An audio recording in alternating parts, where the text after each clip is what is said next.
Hello again and welcome back to my channel. Before I launch into this next video, I wanted to just show a few scenes of things we've been doing to keep busy.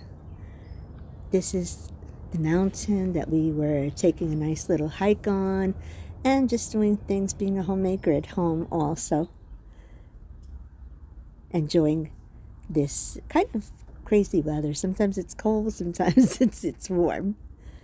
So anyway, today I wanted to talk about little things that you can do to mother yourself. I realize that that sounds like a bit of a departure from simple living, which is the theme of our video, but it's not actually. And I'll preface it to just mention my own mom, who passed away when I was 24 years old, and she was only 48. And that'll be a whole other video in itself, losing your mom at a young age. And I realize that there are probably viewers that have lost their mom even younger, or perhaps their mother wasn't in the picture.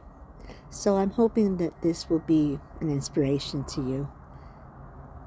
I will say that I had to learn to mother myself, and that I drew upon things that she taught me and such, because the loss of a mother has quite an impact on your life.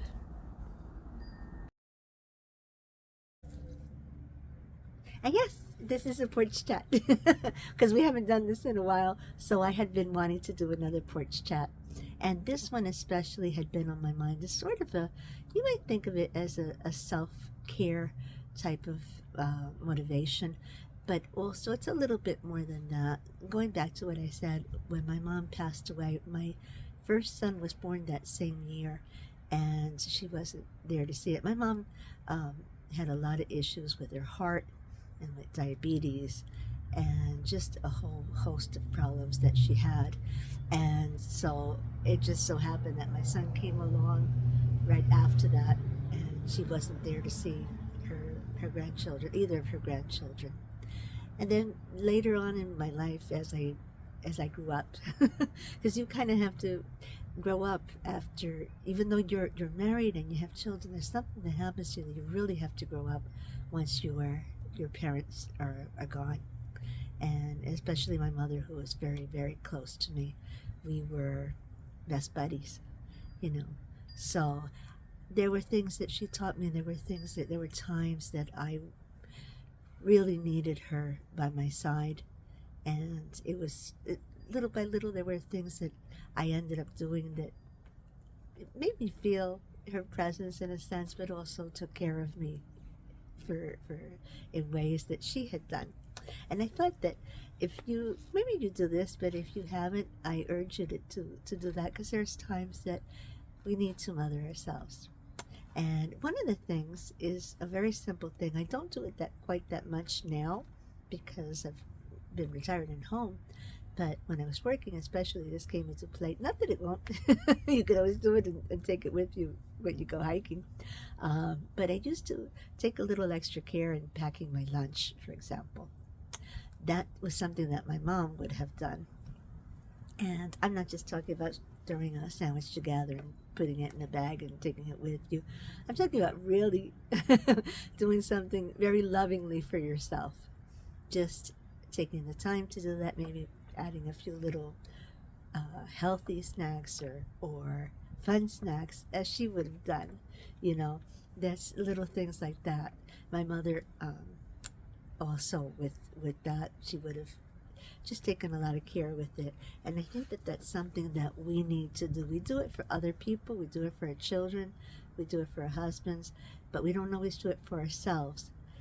And yes, you can go and buy it in a store, you could buy something from a restaurant and so forth, but it's different. Really, it's very different when you pack it yourself and you make it from home. It's a piece of home. So that's one of the things that you can do, and that's something that I would always do. And sometimes it would be a little leftover from a meal too. So I would pack also a little bag of grapes, or which is something that we would eat, my mother and I. And by the way, these are not really in any order. I said that's the first thing, but this is not really in any order. Although this next one I consider to be very important, and that is to be your own cheerleader. When I was in school, I was a color guard, and the color guard is you have the baton twirlers and you have the pom poms and all that. Well, I was one of the girls that twirled the gun, twirled this big rifle, and we also wore the colors of the school. We carried the flags, and my mom used to go to every single game. It was important to her, and she was a single mom too. Didn't matter how cold it was. This is up in Jersey, where she'd like be all bundled up in a coat, and she'd be sitting there and chatting with another friend's mom too. And there's just something lovely about that. And I think sometimes we tend to come down on ourselves, or we don't have enough confidence in ourselves when we go to do something, and we're always cheering on other people, but we have to be like that, like our mother was, be our own cheerleader, believe in ourselves and encourage ourselves when it's necessary. And also just, be on your side too. Sometimes it's you're questioning yourself. I mean, there are times that we're wrong too, but instead of questioning ourselves all the time, to have a little bit more to be there at any time, So, and that's one of the other things that I believe that we should be, is our own cheerleader. Have a regular bedtime. That seems pretty self-explanatory, but for some reason, as we get older, we don't are not that always that strict with ourselves. And I realize sometimes we have problems getting to bed too. I know I do sometimes, although lately it's been a lot better. But if we have a regular bedtime, we're not distracted. We're not. Sometimes that's the time where we may start to ruminate. And in my house, my mother was like, 9 o'clock, it's time for bed because you got to go to school and I got to go to work. And that's part of the thing in order for us to be able to function and to do well. But there's also something very nice about having that little routine that you do before bed, and you're putting yourself into that position. And it's not the time to ruminate. It's not the time to think about everything that happened. It's a time where you should be more concentrated on those things that you would do before bed. Which brings me also to another thing, which is to read for pleasure, especially if it's before bed, which is fine because reading helps you to fall asleep sometimes. As far as I've noticed that, and the problem is I do it on my phone, But reading just for pleasure, that was just something that my mother understood that I liked to do. Just to, and I mean pleasure. I mean that you have a little corner all to yourself. You don't even need a big house in order to do that. Just have a little corner, a little comfy place where you could just curl up, grab a little tea, grab a little whatever you want to drink, coffee, whatever. And I'm crying from the cold. But that's something that you can actually just set that pace also, the same thing. Just relax and just read, like when your mother would read to you. My mother would actually tell me stories. But it's the same principle when you're reading. You're actually telling yourself a story, or the book is telling you a story. And that really promotes also just that care for yourself. So that goes on there. And if you want to do it right before bed, make that part of your nighttime routine. That works too. It works for me because eventually I do fall asleep. Now, if you truly want something comforting, make something that she would have made. That sometimes could be a bit of a problem. Like with me, my mom passed away before actually teaching me how to make the things that she cooked, which were mostly Cuban. My mom cooked a lot of Cuban food. And I had to learn on my own, and I had to play with other people's recipes until I came sort of close to hers. Probably not anywhere as good as hers, but close to hers. If you would do that, if it's possible for you to do it, and everybody grows up with their mom cooking. Maybe your mom wasn't a cook, and maybe it doesn't apply. Okay, but a lot of moms, they cook certain things, and just I don't know what it is about certain dishes and meals that have pertained to the family, but they're comforting, especially at times when you really need to have that little comfort or that little bit of feeling that you are actually mothering yourself. Because she would do that. I'm sure your mom was the same as mine, and she would do it knowing a lot of times when something was going on, she'd make something that she knew was my favorite. And if you can do that, that's really wonderful. Learn how to do it, or draw upon what she taught you. The other thing is to know when to say no. And that doesn't just apply for other people, but know when to say no to you also. Okay, in the thing with ruminating, for example, when we start to think too much about what's going on, and we really like, you can really stress yourself out. My mother had this, or if it's something that you're thinking about, something that someone did, and well, sometimes we can't do anything about it. My mom had this saying that we would talk a little bit about it, and then she'd say, well, let's talk about something more interesting, which I always loved because it was true. And sometimes if I catch myself and I'm going to talk about something much more interesting. Okay, know when to say no. Know when to say no also is also a thing of discipline. Sometimes we do things that then maybe we regret. Maybe we bring up a credit card that we didn't want to do, and our moms kind of guided us and they helped us at that time. My mom helped me also at that time. Well, and there's things that you have to learn on your own, but know when to say no to yourself too.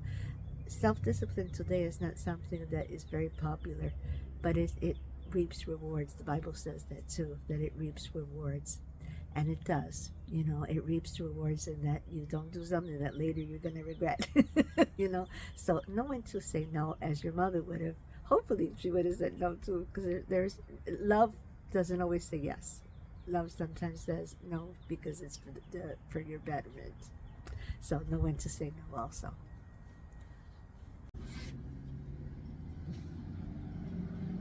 Yes, I moved from there, that other seat, because there's just so much sun.